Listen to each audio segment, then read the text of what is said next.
2 Point Hospital. Is it worth a buy?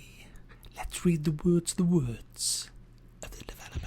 Design stunning hospitals, cure peculiar illnesses, and manage troublesome staff as you spread your budding healthcare organisation across 2 Point County. Yes, guys, what we have here is the spiritual successor to Theme Hospital.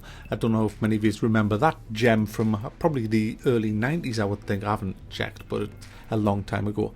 A great little game when we had a lot of these type of sim games.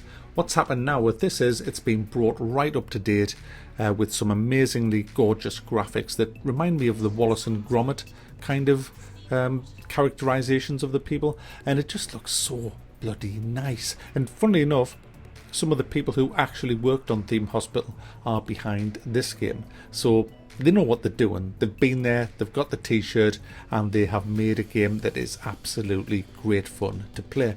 If you haven't played Theme Hospital, basically what you do is this. You run a hospital, you run a series of hospitals, I'll come to that in a second, but you start off with a hospital, and the object is that you get your patients in, you diagnose the patient, you then treat the patient and cure the patient and get money.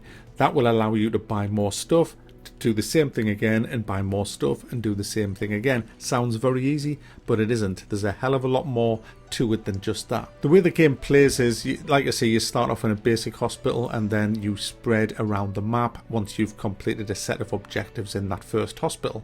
But here's the thing, it plays like Jurassic World Evolution in the sense that as you move on through your hospitals, the old ones still keep operating. So they're in pause mode, if you like, but you can go back to them and do what you want and change things. Now that is essential that you do that, and the reason is this. As you progress through the game, opening new hospitals and taking on new challenges that they present, you will be rewarded with new tech, new research things, new cures, new machines, and you can bring them into your older hospitals to increase the rating of your old hospitals, which will get you more money and the special currency that allows you to buy items in the game. Kudos points, I don't know, I forget what you call them, but basically there's a load of items that you can bring into your hospital that are essential really for getting prestige into a room, bringing happiness. There's things like vending machines, sofas, lamps, posters. They have a whole load of things, a massive variety of items that you can buy to increase lots of different areas of your hospital, and you have to do that because if your hospital's a dump, if it's just got no prestige, then it's pretty much going to fail at doing what it's supposed to do, and that is cure the people, because everybody's going to be miserable and on a downer, and once your staff become downers, they will start kind of deliberately f***ing things up. So it's in your interests to keep morale high, to keep the place tidy, to keep everything running like clockwork. If you can do that, then you'll be bringing in the money, you'll be processing patients really fast and making everybody happy in the process. There's a shit ton of hospitals that you move on to in this, and each one is progressively harder, and each one comes with a number of challenges. You might get a dilapidated hospital to come into, there might be one in an earthquake zone, some are really cold and you have to have radiators all over the place, some are hot and you have to have air conditioning in there, and like I say, the further on into the game you get, the more wacky diseases that come in, and some of the diseases are hilarious and the cures are just ridiculous. I mean, I don't really want to spoil it for you because half the fun of this game is discovering these new illnesses for yourself and seeing how absurd they are, and then building a machine to fix it and then having a good laugh watching the animations. But some of the early ones that you'll come across is like a rock star syndrome, where people think they're Freddie Mercury and they're all dressed up like Freddie and they walk around like him and they need psychiatric help. Another early one is lightheadedness, where the people's heads is actually a light bulb and they have to have it unscrewed and their head put back on. It's quite funny. Panhead is another, but they're the early ones that you'll get on pretty much your first couple of hospitals. There's a lot more funnier ones later on in the game, but I'll let you just find them out for yourself. The game is very, very deep in the sense that you can control every aspect of it. You can control your finances, the wages, how much you charge for cures and things like that, and it is important to keep an eye on those things. Your staff, there's doctors, there's nurses, there's janitors, there's admin people, there's a whole load of people that you need in your hospital, and each one of them will unlock a little training slot that'll be empty, and you can put a perk into that slot by training them in a training room. So for example, one of them is bedside manner, which makes the patient happier after they've seen that particular nurse or doctor. that has a high bedside manner. Others are treatment. Others is diagnosis. If you don't have these skills, then they won't do their job very well. It's pointless trying to treat somebody if the doctor or nurse isn't really qualified to treat them. It's all going to go wrong and the patient will die.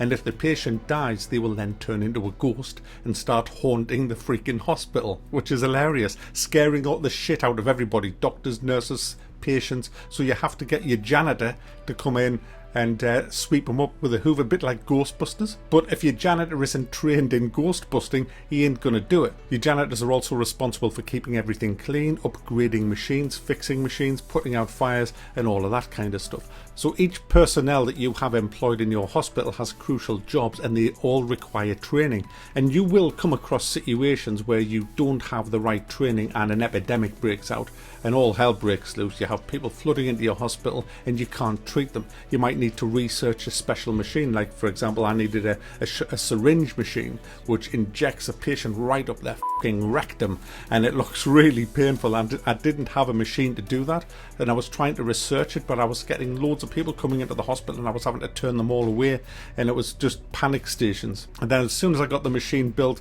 I had people trained up in syringe mechanics, and there was a huge queue built straight outside the door and everybody was running in getting injected up the arse. It's just hilarious, and it's so well done, this game.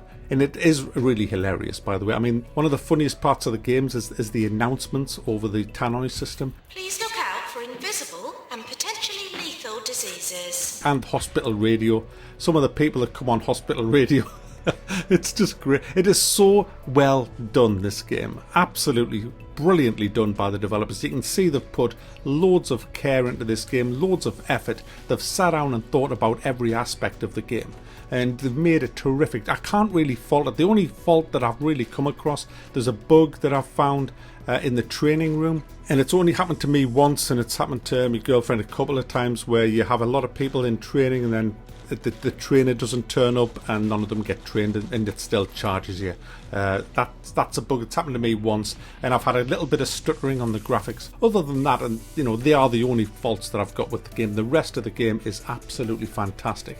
It is something you can really get your teeth into. Although there's a lot of depth to the management of this game, I didn't find any of it overwhelmingly deep that made me think, oh, this is too complicated. It just isn't. It's all pretty self-explanatory. Lowering wages, increasing wages, promoting staff, sacking people who are doing a bad job, keeping an eye on the heat, the happiness, the attractiveness of the hospital. You'll get health inspectors coming in, you'll get local radio people coming in, you'll get important people coming in. They'll inspect your hospital. You have to make sure that it's right. You'll get challenges. You might get another hospital that's overwhelmed, saying we're going to send a load of patients that need psychiatric help to your hospital, and then loads of people will just come in with flashing lights on their heads, and you've got to be able to take care of them. And if you do these challenges, you'll get rewarded with special currency, like I mentioned earlier, that will allow you to buy nice things for your hospital.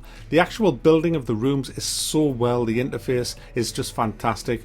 I never had any issues with it, really. You can just build wherever you want in the hospital. It's all completely sandbox in that sense. You're not kind of told you have to build here, there or anywhere. In fact, the great thing is, once you've built your room and placed everything in it, if you want to move it, you can pick up the entire room, rotate it around and place it in some other part of your hospital. The hospital areas might not look very big, but you can buy new land around your hospital and make it huge, depending on the scenario that you're on. And every kind of level, like I said, is pretty much a sandbox level.